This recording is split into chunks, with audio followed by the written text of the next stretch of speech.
course, we just talked about AI with NVIDIA, but we're also seeing the idea of AI being a virtual worker. So the Wall Street Journal recently came out with this interesting story talking about how AI might be driving us towards more of a 24/7 economy. One of the quotes in here was about from Aaron Levy, Box CEO, once wonderkind, turned Silicon Valley staple. And now one of the things he brought up was the idea that if I have an idea at 10 or 11 p.m., I used to have to figure out if there was a night owl on my team who could help me with a research project. Now I can toss it over to AI, have it go through a deep thinking process and analysis. And when I'm up at 6 or 7 a.m., I can look at the results of that. And the idea of this AI as a night shift, I found to be an interesting one. And I was curious what you thought. Well, the thing I really found curious about this is I really think this taps into the whole notion of the evolution of the nature of work. Mhm. That's the thing that we need to consider.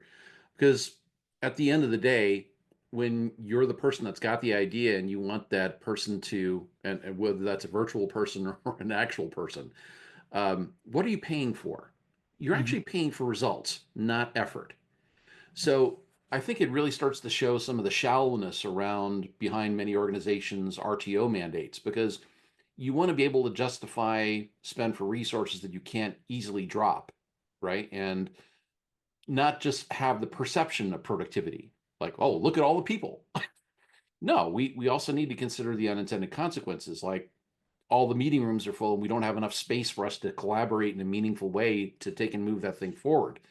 So the next few years are going to be quite telling. Uh, what are companies in the marketplace actually going to be rewarded for? Results or effort? And when you think about the night shift as a source of leverage, as um, your your ability to push down the accelerator, Mhm. again, about results, not just about moving the mechanics or turning the crank on the factory. Yeah, I find it interesting that we are increasingly going to be asked to be job orchestrators. And our job might be to spend 2 hours a day to coordinate 24-hour a day commitments, job commitments, or AI work, or whatever else it might be. And our job is just to know what work needs to be done and to be able to prioritize those efforts and then to be able to proofread and check the work that is being done. So both of us, having come from the analyst world, we started as analysts by writing the reports, and over time you get to that research director or that editor position where you spend probably more time overseeing other analysts' work than you do on your own work. We've both been there, and I feel like that is kind of a skill that everybody else is going to have to learn. No matter how technical you think your job is, your actual job is going to increasingly be more about uh, orchestration and making sure that you are having a high level of utilization for your resources, not all of which are human. Well, this is an interesting point, which actually ties both back into the last thing we talked about, as well as, we also had on the agenda to be able to talk about Project Stargate a little Mhm. bit. Um, so when I think about it, and your point about, okay, now I am going to be the coordinator, making sure that all of the outputs that are coming from these agentic tools are now suitable for what we're going to. There's how many people are now being displaced Yeah. Hmm. that were doing those roles before where it was just turning the crank that we are now the coordinator for. um, where did they go? What are Hmm. they doing? How do they fit in the new world of work? That's why this thing really is so like upfront for me to think about, because if I consider that, and I was having this customer or conversations with customers not too long ago, where it's you just can't say that, well, the work I'm doing now, I like what I'm doing, I'm going to keep doing it. Well, maybe not. Right. You may not have the opportunity to keep doing that work.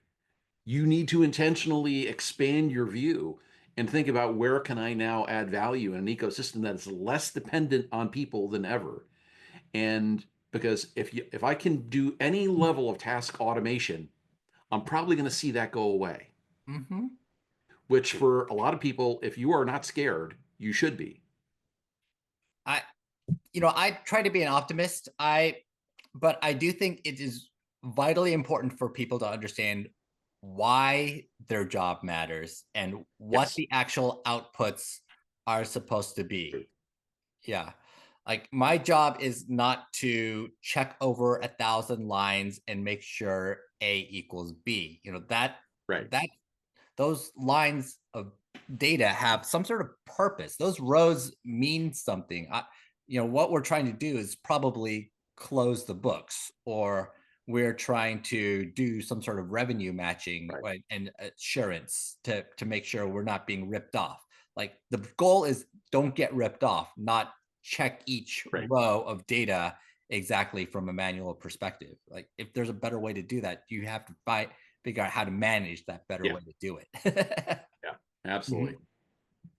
Yeah, yeah, we're living in a strange world, no doubt about it. But I also think that to some extent, this is a commitment we make when we get into tech. We know our world's going to change every 5 to 10 years. We just don't know how. Yeah. No, very true. And also, I think that the this onset of new technology has really changed the game in terms of what the pace to expect is going to be, Hmm.